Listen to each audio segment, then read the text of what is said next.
Nueva edición de En Profundidad. Hoy vamos a tener la visita de un casi seguro candidato presidencial.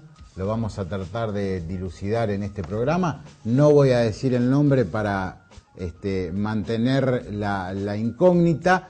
En una semana que ha tenido nuevamente, pese a que en Santa Fe estamos de campaña para una interna, les decía, hemos tenido todo el reflujo que llega desde la capital federal, la sinrazón, la catarata de agresiones que se ven en ese distrito, el más mediático del país, continuó aún con la victoria aplastante de Mauricio Macri en primera vuelta, y ya no tanto sorprenden las diatribas del jefe del Estado desde el atril del Salón Blanco de la Casa de Gobierno, sino lo que está pasando en el mundo periodístico, intelectual. Hay algunas frases que francamente este fin de semana me llamaron la atención. Una, vamos a citar la revista 23, corresponde a José Pablo Feynman. Lo vamos a mostrar a cámara, con tranquilidad. Feynman dice que la victoria de Macri no refleja otra cosa que esto. Me da un poco de pudor decirlo. El pueblo es un reverendo pelotudo. Salimos después de las 10 de la noche, o sea que lo podemos decir. Y lo otro es son dos líneas que escribió Horacio Berbisky en su columna. Berbisky tiene llegada directa al presidente de la Nación, que dice: tampoco le tienta, refiriéndose a Mauricio Macri, el hombre a hombre con Filmus, y pretende incluir en la mesa a Gabriela Michetti y su emblemática silla de ruedas. Es decir, hemos dejado de lado aquí, la descalificación por ideologías, una cuestión bien argentina, bien anormal, para ya entrar en una frase respecto a al problema que sufre Gabriela Michetti, que sorprende tratándose de una persona inteligente como es Horacio Berbisky. Pese a todo esto, pese a la campaña que se ha armado, algunos dicen ya, lucubran, que en realidad Kirchner ataca porque lo tiene a Macri como su candidato en el 2011, una cosa bastante surrealista. Yo digo que Salvador Dalí, si hubiese nacido en la Argentina, sería un pintor costumbrista y no un surrealista. Pero bueno, esto es lo que está sucediendo, y les decía, más allá de los ataques oficiales y de la prensa dicta, en la segunda vuelta Mauricio Macri va a revalidar títulos, va a ser el jefe de gobierno porteño, y esto no debería crispar los ánimos. Así es la democracia, así es la alternancia, y así votan en una ciudad como Buenos Aires, así votan también en Rosario. En las grandes metrópolis se da un voto, un sufragio distinto al que sucede en otros puntos del país. De todos estos temas vamos a hablar con el doctor Ricardo López Murphy tras el primer corte comercial. Lo dicho entonces, está con nosotros el doctor Ricardo López Murphy. Bienvenido a En Profundidad, doctor. ¿Cómo le va? ¿Cómo está? Está contento, se lo nota en su rostro y en su corbata. Ahí está. De una manera muy clara y además con una gran alegría. Porque decimos, el doctor López Murphy es hincha de San Lorenzo. Y Ramón les ha dado una gran alegría. Sí, además la sensación de que nada está escrito. Si usted le hubiera dicho hace 4 meses que San Lorenzo iba a ser campeón, usted me hubiera dicho no. De acá a 4 meses no escriba nada, porque el país es muy volátil en sus gustos y en sus preferencias, así que... A veces las comparaciones así tan traídas de los pelos resultan odiosas, pero lo propio parecía ser, o parece ser, con el presidente Kirchner, ¿no? A quien dan todos como el seguro ganador, a él o a ella, como se dice, en las futuras elecciones, y de acá a octubre falta una eternidad. No, claro. Yo nunca los di como ganadores. Además me parece que no hay encuestas adecuadas. O sea, las preguntas como están hechas en las encuestas casi llevan inexorablemente a la respuesta que se está dando. El problema es cuando la gente tenga que votar y tenga que ver las alternativas. Es decir, yo creo que ahí es cuando empieza con más realismo a verse. Pero de todas maneras, no es muy fácil creérsela Si usted fíjese que el voto de Filmo es muy parecido al voto que hizo Bielsa en la capital. No hay una gran, no va a ser muy 19 diferente. a un 24. No va a ser muy diferente. Probablemente, yo creo que la campaña de Tellerman fue muy mal llevada. Si hubiera sido bien llevada, quizás se hubiera invertido el resultado. Creo que ellos están en ese voto, no tienen más. O sea, y a nivel nacional orillan el 40%, orillan, para abajo, ¿no? En circunstancias favorables. La verdad es que este invierno no va a ser tan benigno como fueron los 3 inviernos anteriores, y todos los problemas energéticos que tenemos se van a ver con claridad, como se ven los problemas viales, los problemas de medio ambiente. Yo diría los problemas de la producción. Usted piense que una gran parte de nuestro aparato productivo está gravemente afectado por la carencia de energía, o energía eléctrica, o gas, o gasoil. O sea, hoy no se está sembrando adecuadamente porque no hay gasoil, o sea, no se pueden poner a las máquinas. Se me da la sensación que todo eso va a generar un costo, porque cualquiera que lee con cierta razonabilidad e información sabe que eso son consecuencias de las políticas que se han seguido. Le quiero hacer una pregunta, porque usted ha sido tal vez el más leal con Mauricio Macri, lo ha respaldado sin pedir nada a cambio, y bueno, parece que se va decantando la situación, que Bloomberg va a ser candidato en provincia de Buenos Aires, pero voy a ser directo, ¿usted va a ser el candidato presidencial de PRO, de Compromiso para el Cambio? Yo soy el candidato de Recrear. Recrear y Compromiso para el Cambio han formado el Frente Propuesta Republicana, que está conocido por la COPO, que es PRO. Yo creo que eso me parece casi inexorable.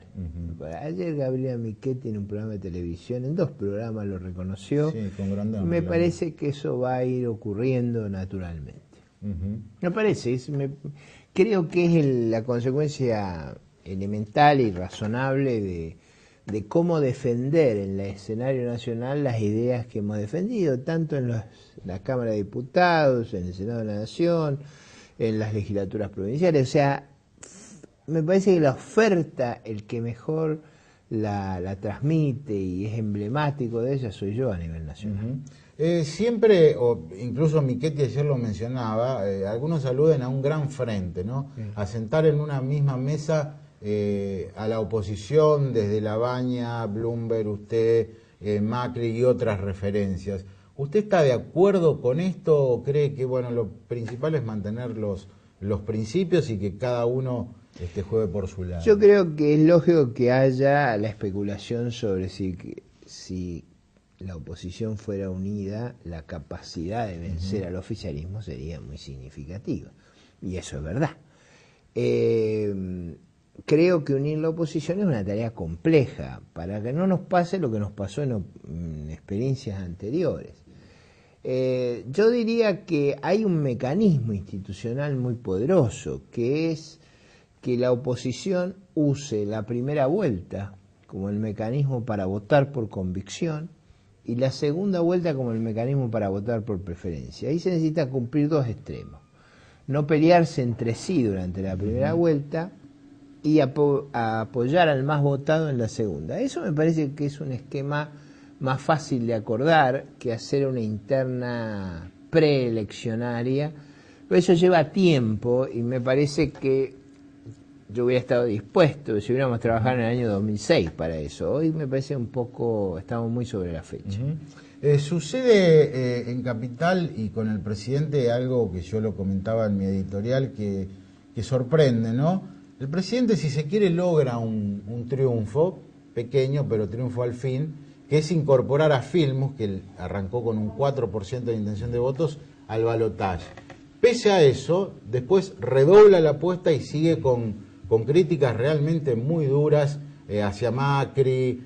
Pero ese no fue el problema. El problema grave que tuvo el presidente no fueron las críticas duras. Esas son legítimas en una competencia electoral. El problema es que fueron mentiras, y en algunos casos mentiras patológicas. Hay mentiras que usted entiende el propósito, o sea, entiende que hay una utilidad, que hay alguna cosa, no digo que legitime la mentira, pero usted la entiende. Ahora, hay otras mentiras que no tienen ningún sentido. Por ejemplo, Y, por ejemplo, acusarnos de votación en el Parlamento donde no estaba ninguno de nosotros en el Parlamento. O sea, no estaba ni Recrear ni CPC. Y se nos acusa de cosas que no estoy justificando el mérito de la acusación.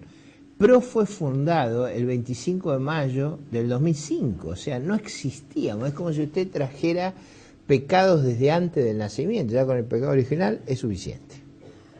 No hay pecados aparte del original antes del nacimiento. Creo que ha habido en eso una enorme debilidad. Bueno, cuando la ministra de Economía lo acusa por el problema de la disposición de residuos, y hacía 10 años que no estaban las empresas afines a él a cargo de eso. O sea, son capaces de decir cualquier barbaridad. Después, cuando se busca, quedan muy desprestigiados ellos. O sea, si no saben de esos temas, si antes de usted, es como si usted me hace una acusación y se le ocurrió sin ningún fundamento. El que se desprestigia es usted. Y eso me parece que está teniendo un impacto enorme en la opinión pública. ¿A usted le parece que eso, que eso lo registra la opinión pública? Yo creo que lo registra el voto que está en disputa. O sea, probablemente la gente que votó a Macri en la primera vuelta no lo escuche. Pero el voto, la gente que lo votó a Firmo lo vuelve a votar. Pero el voto que está en disputa es lo que no está ahí. Y ese voto me da la sensación a mí que presta atención, porque va a tener que votar, si usted quiere, por preferencia. Yo le voy a traducir que es por preferencia, al que menos le disgusta, al menos malo para sus... Porque si no lo hubiera votado en la primera vuelta. Porque hoy vamos a emitir un informe sobre el triunfo en la reelección de Menem. Y yo veo algunas analogías con lo que está pasando. Aquella vez era el voto cuota, ahora está el voto cuota y está el voto soja. Y a veces uno se pone a pensar cuán preocupada estará la gente, más allá de los centros urbanos, por la calidad institucional y por las cuestiones graves que están sucediendo en la Argentina. A mí me parece que los problemas institucionales la gente se va dando cuenta, ¿no? Yo le diría, usted no puede pretender que nuestros votantes lo hagan con un manual de instrucción cívica. O sea, nadie pretende eso. A mí me parece que paulatinamente la falta de un sistema institucional adecuado genera descontrol, genera casos como Escanca, genera patologías como la de elección de Tierra del Fuego. Siga el caso de la elección de Tierra del Fuego. A los diputados los agarraron con una coima, o sea, han tenido, y al otro lo tienen acusado por haber usado los fondos oficiales, habló 30 veces más que sus contendientes y pagó lo mismo. Ahí hay un riesgo de un colapso del prestigio de la clase dirigente. Fíjense que pasa de ser un atributo, que uno no es sinvergüenza. O sea, el criterio de idoneidad de la Constitución no es que usted no es sinvergüenza. El criterio de idoneidad es que usted está en condiciones de hacerse cargo de la tarea que está a su cargo. Y acá ha pasado a ser un criterio ya llamativo que usted no sea un sinvergüenza. No puede ser eso. Pero en los hechos está pasando. Por eso el sistema político nuestro tiene ese nivel de deterioro. Por eso usted tiene las reacciones que tiene en Santa Cruz. O sea, fíjese, en Santa Cruz había temor, primero hastío, después rebeldía y desesperación al final. Y eso no es bueno. Hoy, por ejemplo, el presidente no va. No sé si usted observó que hace mucho meses no va. No va, sí. Pero ¿por qué no va? No va porque sabe que enfrenta un nivel de rechazo, de repudio, de encono muy grande. Porque cuando usted abusó, mira, no tiene importancia las instituciones. Abuse, va a ver si tienen importancia o no. Algo me llama la atención, cada vez que el presidente le concede una entrevista a medios afines, tipo Clarín, Página 12, o esas conversaciones off the record que hace con los columnistas de uno u otro diario, menciona a usted como el representante con el cual le gustaría competir, y lo elogia al punto de decir que es el más lúcido que tiene. Él lo califica la centro-derecha argentina. ¿Qué pasa? ¿Y cómo, cuando usted lee eso, qué siente? No, yo creo que a lo largo de estos 4 años yo he hecho un esfuerzo, y reconozco a veces no tan fecundo, de siempre, ante cada problema, emitir una opinión y dar una salida. Es decir, en lugar de proceder a la descalificación lisa y llana, una expresión intolerante. Yo en general he analizado el problema y he buscado una alternativa. Es verdad que el presidente durante el principio del mandato me atacaba fuertemente. Después, yo creo que los hechos fueron confirmando, esto no es una cuestión arbitraria. Yo decía, estamos destrozando el capital básico de la defensa. Usted sabe que ahí, si usted no hace mantenimiento, después tiene un problema inmenso. No es que si usted no hace ahora, lo puede hacer después. No, o sea, ahí el proceso es exponencial de deterioro. Todas esas cosas fueron dichas a tiempo. Y él está contrastando los comentarios, la crisis energética, los problemas que íbamos a tener en materia de inflación, los problemas sobre el capital básico de la defensa, los problemas de seguridad. Yo diría que en la sociedad argentina puede que no me voten, pero que me escuchan.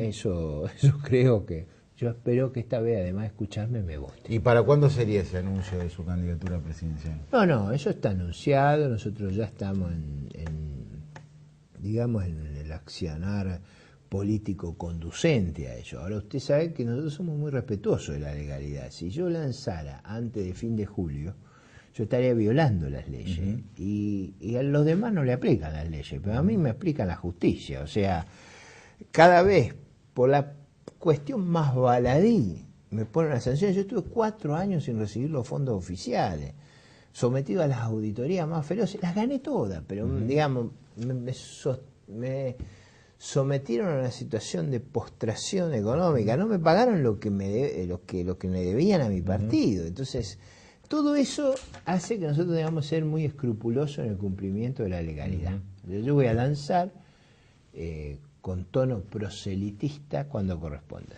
Todo el país sabe que voy a ser candidato a presidente.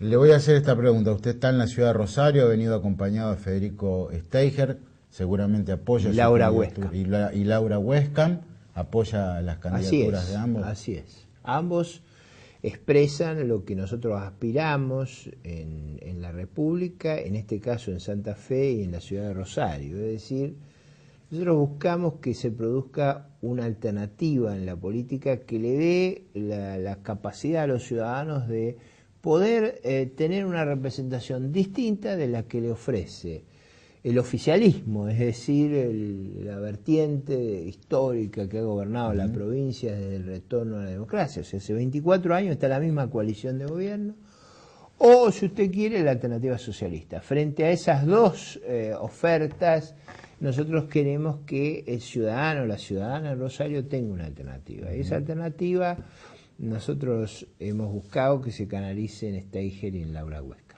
Y a nivel provincial, ¿cómo observa la elección en Santa Fe? Nosotros lo que queremos es que no gane la oposición. Y yo he dicho en todos los medios que que gane la oposición. No, que no gane el oficialismo, que gane la oposición. En todos los medios que he podido he dicho que ese es nuestro compromiso. Obviamente hay varias expresiones de la oposición y cada cual sabrá cuál es la que es más afín. Creo yo que ese tema es muy importante de tener al oficialismo. Me parece sano y genuino eso. Bueno, doctor, le agradezco mucho su presencia acá y felicitaciones por ahora por el campeonato de San Lorenzo. Está muy bien. Espero que además, como no era tan fácil ganar a San Lorenzo, empiece a pensar seriamente la victoria de López Murphy. Bueno, lo vamos a evaluar, lo vamos a y además espero que piense seriamente lo que va a mejorar el Consejo Deliberante si Laura llega a ser concejal. Ni le digo lo que sería Rosario con Federico. Con Federico Steiger. Ha estado con nosotros Ricardo López Murphy, candidato presidencial. Hacemos el corte y volvemos. Está con nosotros el diputado nacional Eduardo Di Polina del Partido Socialista, que a la vez va a pelear en estos comicios por una banca en la legislatura provincial, a diputado provincial. ¿Qué tal, Di Polina? ¿Qué tal, Marona? ¿Cómo le va? La primera pregunta, y creo que es la que todos se formulan, ¿no? El hecho de no participar, de no tener una interna en el Frente Progresista respecto a la candidatura a gobernador, ¿les hace sortear este escollo con mayor facilidad, ya pensando en la general? ¿Les hace ganar tiempo o al no haber una contienda, eso puede imposibilitar la concurrencia de votos para el socialismo, para el Frente Progresista, teniendo en cuenta precisamente que no existe esa diversidad de candidatos a gobernador. Sí, por tener lista única. Ajá. No, yo creo que es importante el tema hablarlo, a nosotros nos interesa porque justamente es una de las preocupaciones que tenemos, decirle primero a la gente que las elecciones primarias del 1 de julio son obligatorias y segundo que es una primer medición, una primer prueba importante, no es un tema menor, porque el respaldo popular que pueda llegar a tener Wiener, por supuesto, va a reflejar una situación política, va a ser una radiografía política de la provincia y, por supuesto, cuanto más votos tenga, más va a consolidar su marcha a la Casa Gris, con miras a la segunda elección que va a ser el 2 de septiembre.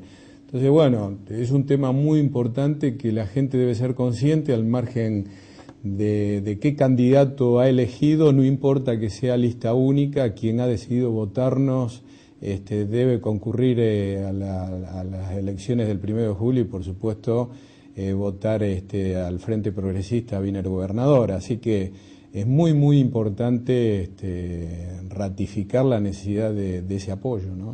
Usted tiene varias campañas encima ya en la provincia de Santa Fe y me refiero a las del 2003, ¿qué diferencias nota? ¿Por qué esta vez Wiener puede ganar si antes no ganó y la gestión Obey, creo, insisto con esto, más allá de 2 primeros años erráticos, es buena en cuanto a obras, se ve una provincia que está en obras fundamentalmente en el interior de la provincia.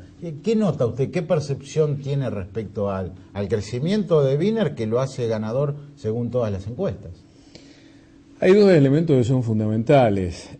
Primero, Wiener como candidato se consolidó. Hay que recordar que en el año 2003 ganó las elecciones y debido a la ley de lemas, el actual gobernador logró el 19% de los votos en toda la provincia. Y con la sumatoria de los sublemas justicialistas superó un 37% de Wiener. Es una primera lectura. Y bueno, desde el 2003 a la fecha, Wiener realmente ha crecido muchísimo, o sea, todos los diagnósticos, encuestas, tanto del oficialismo como nuestras, lo dan ganador por una diferencia muy amplia. Pero también hay un elemento determinante que es fundamental.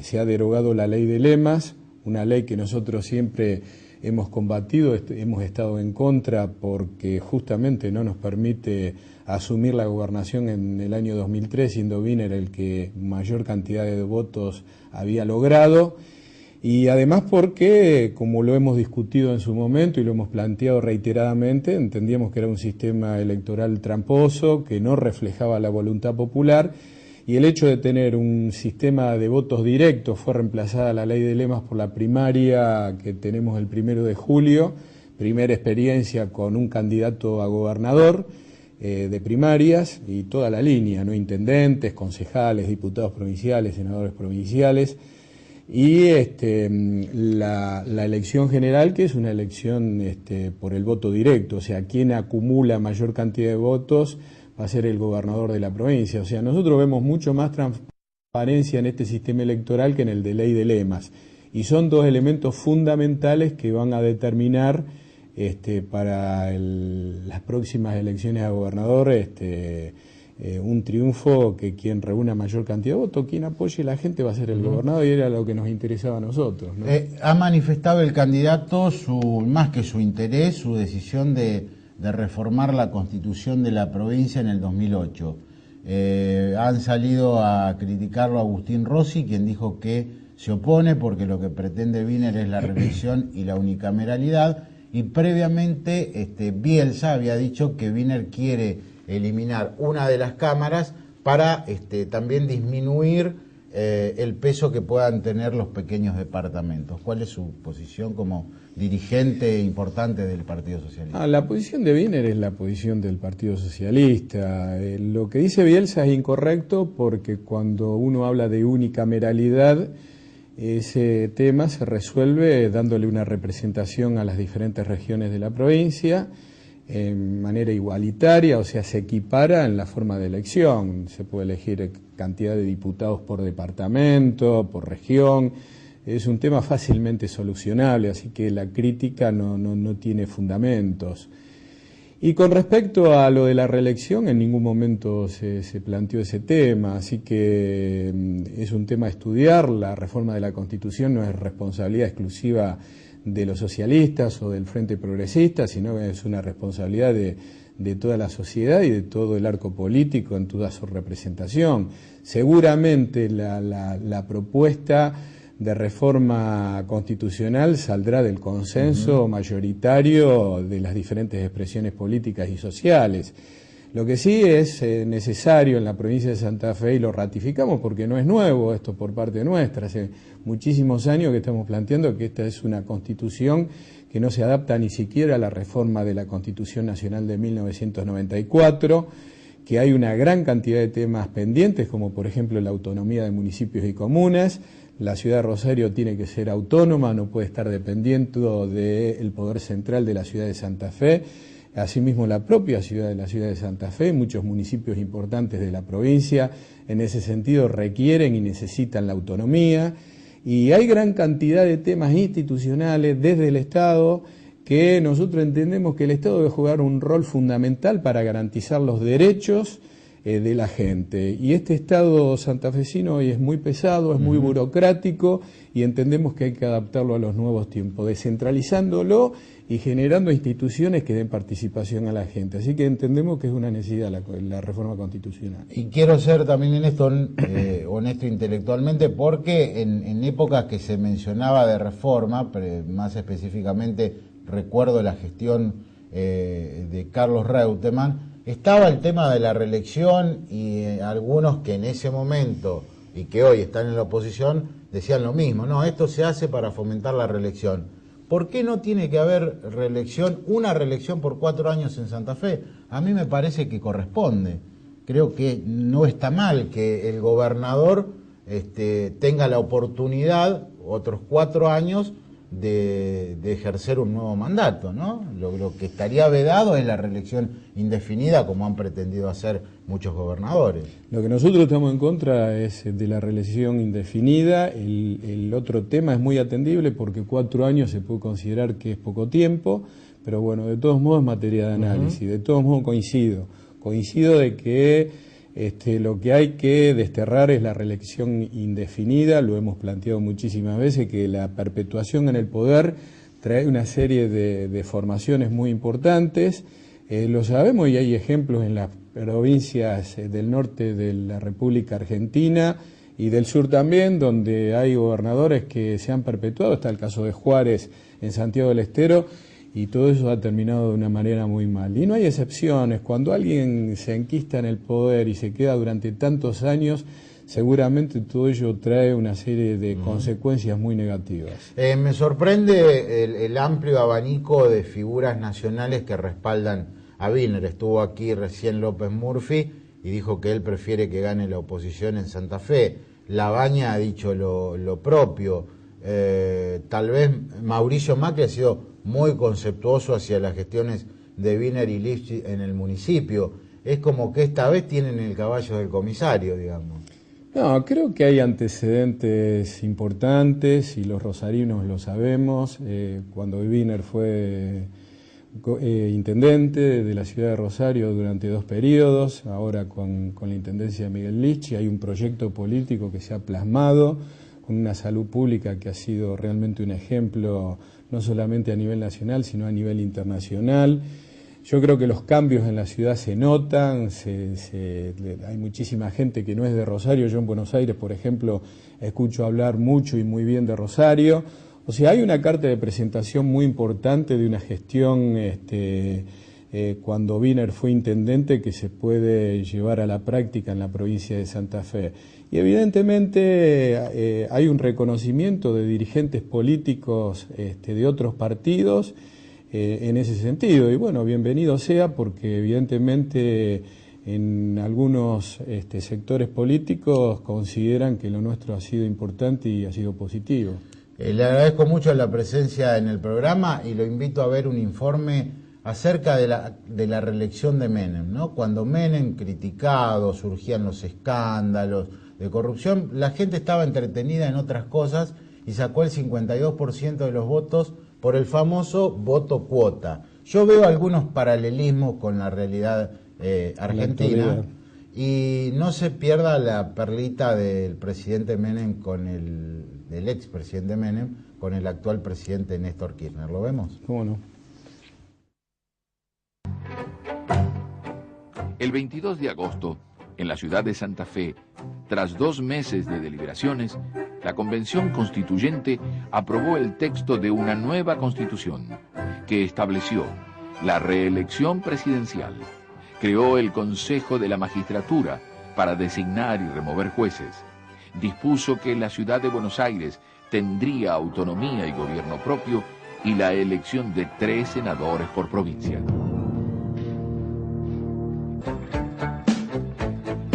En las elecciones efectuadas el 14 de mayo de 1995, Menem fue reelecto presidente de la nación.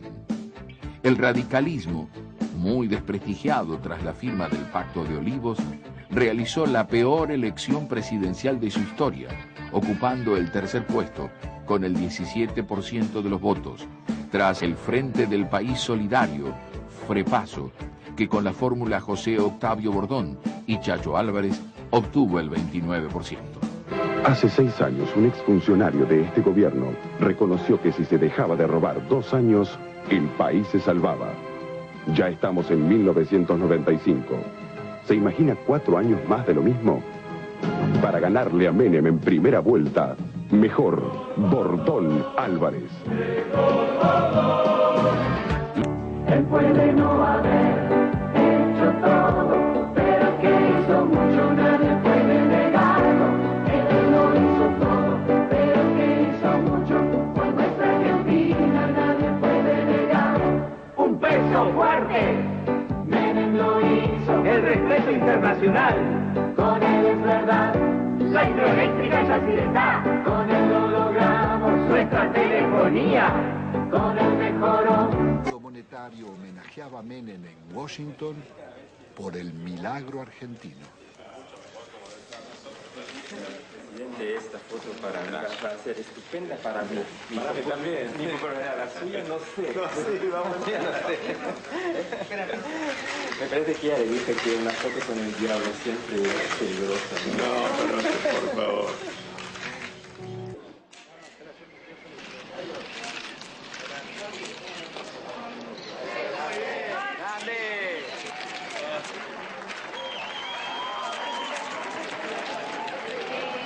Presidente, ahí, presidente. Analistas políticos hablaban del voto cuota.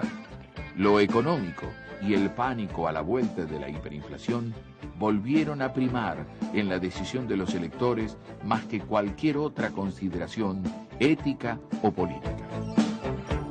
En el 95, Menem ganó con una mayoría aún más holgada que la que lo había consagrado triunfador en 1989. Aún en el contexto del crecimiento, los índices de desarrollo social se deterioraban aceleradamente en casi todos los rubros, en educación, en salud pública, en seguridad, en calidad de vida, en niveles de ingreso, pero eso, digamos, no llegó a contener esta especie de consenso pragmático que se llegó a llamar a la Argentina el voto cuota, ¿verdad? Porque posibilitó el acceso al consumo a sectores que habían sido muy duramente castigados durante mucho tiempo.